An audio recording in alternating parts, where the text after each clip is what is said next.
Well, hi, everyone. I'm Daniel Williams, host of the MGMA Podcast Network. We are back with another MGMA Insights Podcast, and I'm really happy to let you know we have Dr. Ruth Gotian here today. Ruth is Chief Learning Officer at Weill Cornell Medicine and a leading expert in mentorship. I believe we connected on LinkedIn. I'm always looking for good people to connect to there. And Ruth kept popping up on my feeds. People were talking about mentoring, and mentoring is a real emphasis for MGMA right now. We really want to make all of you aware that we've got a mentorship program here. So without further ado, Ruth, welcome to the show. Thank you so much. I'm excited to be here and greetings from New York City. Exactly. And I wanted to put in a plug here. Your work has been featured in The Success Factor. It's also been featured in the Financial Times Guide to Mentoring. I think these are both books you've authored. Is that correct? Two of my latest books. It sure is. Wow. Wow. So tell us a little bit about just a highlight or two. I'm in the Denver area. You said you were here recently at one of the hospitals. I'm supposing you were doing some consulting work or something along those lines. They had they had the largest mentorship academy in academic medicine, and I was the keynote speaker. So it was a true honor to be there. That is so exciting. Wow. Well, you'll have to let me know next time you're in town. Absolutely. Well, give us a little bit about your background. What led you into healthcare and mentoring as an expert in that field? Talk about that. It's been a long, long road. My first two degrees are in business, and I went to work in investment banking, as often one does after business school, and I lasted 2 years. I was really good at it, but I didn't like it. And that's when I realized that you could excel at something and not enjoy it. And I was not going to spend the next 40 years that way. So I said, well, what do I really enjoy? And I really enjoyed working with students, but I didn't want to work with undergrads because I've done that and there were a lot of disciplinary issues and, been there, done that, wanted something else. So I looked at what are the most prestigious graduate school programs. I could run those. Fast forward, I found out there was what's called an MD PhD program for students who get the dual degrees. This has a 3.5% acceptance rate. You have a better chance of getting into Stanford than into this program. Super competitive, the best of the best. And yet there were attrition issues. And for 2 decades, we were focused on those who were leaving and why are they leaving and what are they doing and why can't we get them to stay? And there were books written about it and articles written about it and conferences every year we would talk about it and nothing changed. Now, what did Einstein say when you do the same thing over and over again? Yeah. Right? It's insanity. And I said, well, Yep. maybe we're looking at the wrong end of the problem.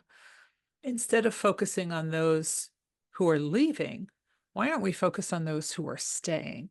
Hmm. And while we're looking at those who are staying, let's focus on those who are really excelling, the best of the best. How can we get more of those people? So while having that job running that MD PhD program at the age of 43, I added one more thing. I went back to school to get my doctorate to study this. I studied success. Mhm. And I studied extreme success. And it started with physician scientists.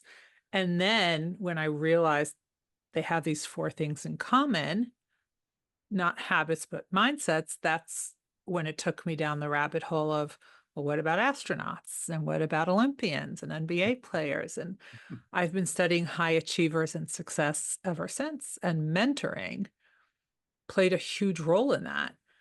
Because one of the things I realized was that in order to be successful, you have to surround yourself with a team of mentors. And I've been studying both in parallel ever since. That is such a cool story. So tell us, just give us an idea of, I guess, on one hand, why mentoring is so successful, And then I guess it's the flip side of it. So you look at the negative part of it, why so many people struggle when they don't have a mentor. Yeah. So there's a lot of research that's been done on mentoring. We know, and this research goes back over a quarter of a century, that those who are mentored out earn and outperform those who are not. They make more money. They get promoted more often. They're happier in their jobs. They're happier in their careers. They throw their hat into the ring because they have a higher self-efficacy. So when an opportunity arises, they say, look at me, consider me. Mm-hmm. So they get promoted. If they're in academia, they publish more often, and it has decreased rates of burnout. And we know that those who are mentored are 5 times more likely to get promoted, and their mentors are 6 times more likely to get promoted. And it's a great retention tool for the organization because those who are mentored stay. They have greater loyalty to the organization.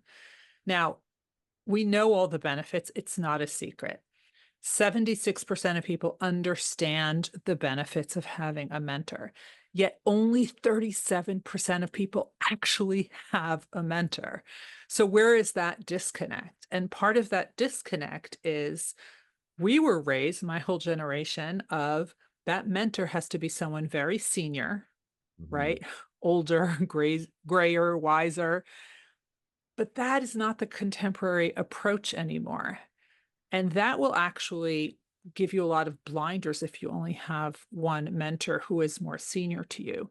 The more contemporary approach to mentoring is to surround yourself with a team of mentors. Mm-hmm. And these team of mentors should be diverse. It should be people senior to you at your level, what I call frienders, and those who are junior to you, who very often can also mentor you, right? That's called reverse mentoring. And you want people in your industry and outside of your industry. So it gives you all these new perspectives. It can teach you all these new skills, and you have access to all of these new networks that you didn't have before. I am blown away. I've been at this for way more than 30 years, and I've just never heard the whole mentoring thing explained quite like this. And it sounds easy when you talk about it, but I know it can't be. So what are the impediments? I know that one of the things I got in researching your book is organizational support. So talk about that. What kind of support is needed from the organization? And then what does it look like in action? Yeah. Well, it's simple. It's not easy, but I also Okay. think that people make it more complicated than it needs to be. The first thing that I want everyone to really listen and pay attention to is, please promise me you will never, ever, ever ask anyone to be your mentor. Now, I know this sounds crazy. You have this mentoring expert. Why would I tell you not to ask someone to be a mentor? The reason is, as soon as you ask someone to be your mentor, you're asking them to take on another obligation. Hmm. And people don't usually have time for that. Mhm.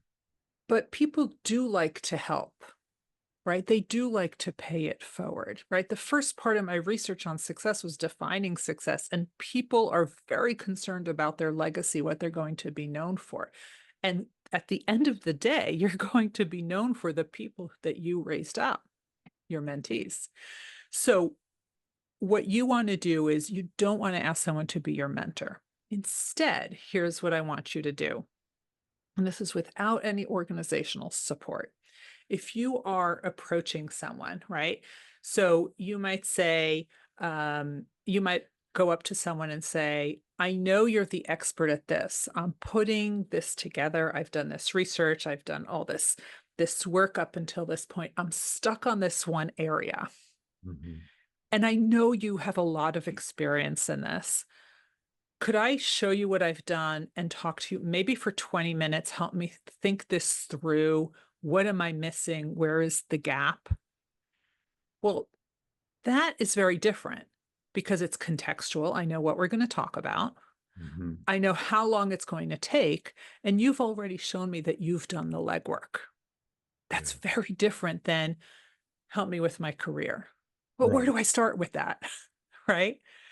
But if you make it contextual and make it time bound and show that you've already put in significant effort, people are going to want to help you because people like to help those who they know, like, and trust.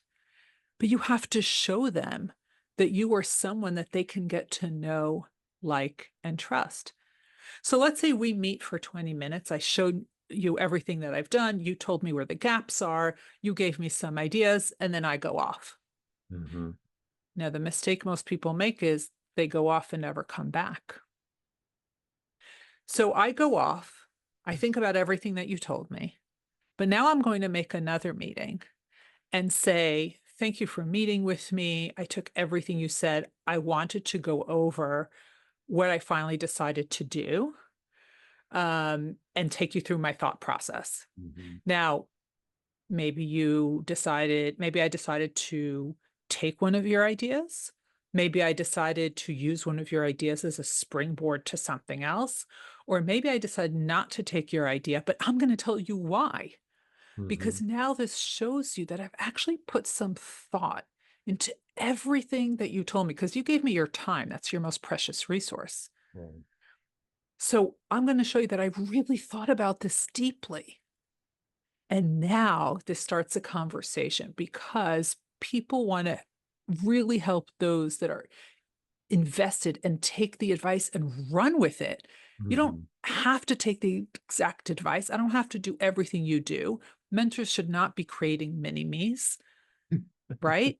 They should be helping you be the best version of yourself. Mm-hmm. So you can take the idea and run with it, use it, don't use it, but go back and explain why, and then continue this all the time. Now, what can organizations do? Organizations can create this culture that mentoring is woven into the tapestry. So almost every single Fortune 500 company has a mentoring program.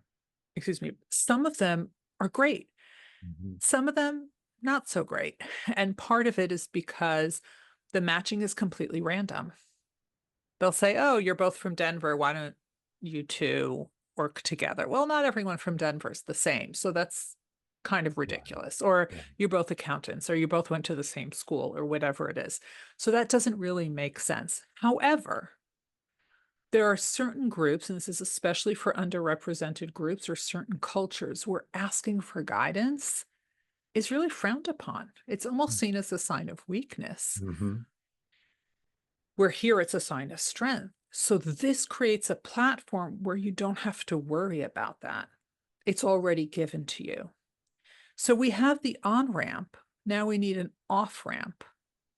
What if we don't get along, or we don't have chemistry, or it's not the right mix? There Mm-hmm. has to be a way for the mentee and mentors to switch.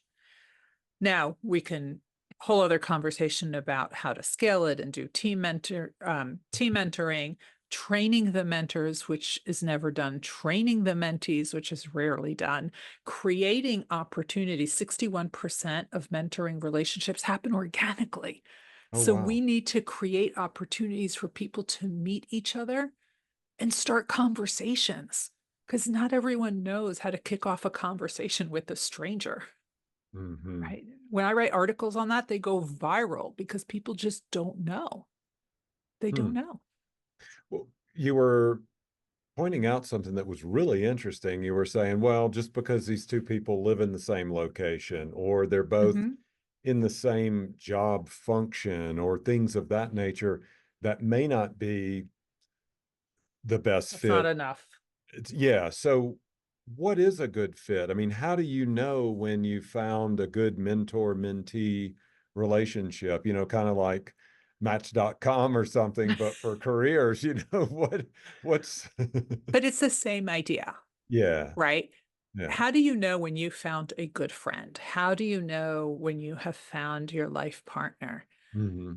You're curious about each other. You want to spend time with each other. You want to learn from each other. Hmm. It's the brains that you like so much that you want to just soak it all in. Teach me, teach me. I want to Yeah. learn more. because what you think is so obvious as a mentor is likely not obvious to the mentee. So when Hmm. you really connect with someone who gets you to think differently and gets you to think bigger and gets you to think and tear down any barriers you might have put in your mind, that's when you found a great mentor. Okay. What what is the environment that's set up where you have the opportunity to connect to this person? I mean, we're not talking about doing speed mentoring here, like speed dating, right? I mean, Though sometimes that's done. I don't love that's a it, thing. but yes. Yeah. Yes. Look, I feel that wherever there are interesting people, Okay. that's an opportunity to find a mentor. But Okay. I think people need to take the stress off because people walk into a room and say, I've got to find my mentor here. No, you don't. You don't walk into a room saying, I'm going to find my best friend. You don't walk into a room saying, I'm going to find my life partner. But you look for interesting people and interesting conversations. And you have to continue those conversations afterwards. It's not just that one event and we're done. It's a Mhm. continuous conversation. And that's what really needs to be done. That's what's so important and most people don't do. Okay. Now, you've written about something called the reciprocal nature of mentoring. Yes. Logically, I'm kind of piecing that together in my head, but explain that to us. What does that look like in practice? So if you and I are mentor mentee, at some point you don't even know who's the mentor and who's the mentee. Because in the best and strongest mentoring relationships, both the mentor and mentee are learning from each other. Okay. And that's when it's reciprocal. And that's when it's so powerful. Because when you're both learning from each other, you actually want to spend more time together. Hmm. Okay. Then let's go into organizationally. What are the biggest challenge you have found in your research to developing a successful mentorship program? So there are several challenges. The first one is what's the home for it? Okay. Who owns it? Ah. And that's part of the challenge. If no one's in charge, then it's not really happening. And people need to have the time to be able to mentor. It needs to be rewarded. In the United States, mentoring is not paid. My co-author, Andy Lapata, is British, and I have learned that in Europe, mentoring is paid. But in the United States, it's not paid. But there are other ways of valuing other people's time. And that needs to be considered. And we're not great at doing that here in the Mhm. United States. We've got a problem with time. But I think we need to be able to do that. We need to train our mentors on how to be effective in their work and know how to mentor people who are the same as them and people who are different than them. There might Mm. be different needs, how to scale their mentorship, what to do when the mentoring isn't working, how to avoid becoming a tormentor, all things that people need to know about. And the mentees obviously need to know how to leverage these relationships and also what to do if it's not working out. But I think we have a lot of room for improvement for sure. Hmm. You brought up a really interesting point here is that in America versus some Europe. other countries, Europe, there may be an a benefit, a paid benefit, a bottom line aspect to Yeah. mentorship.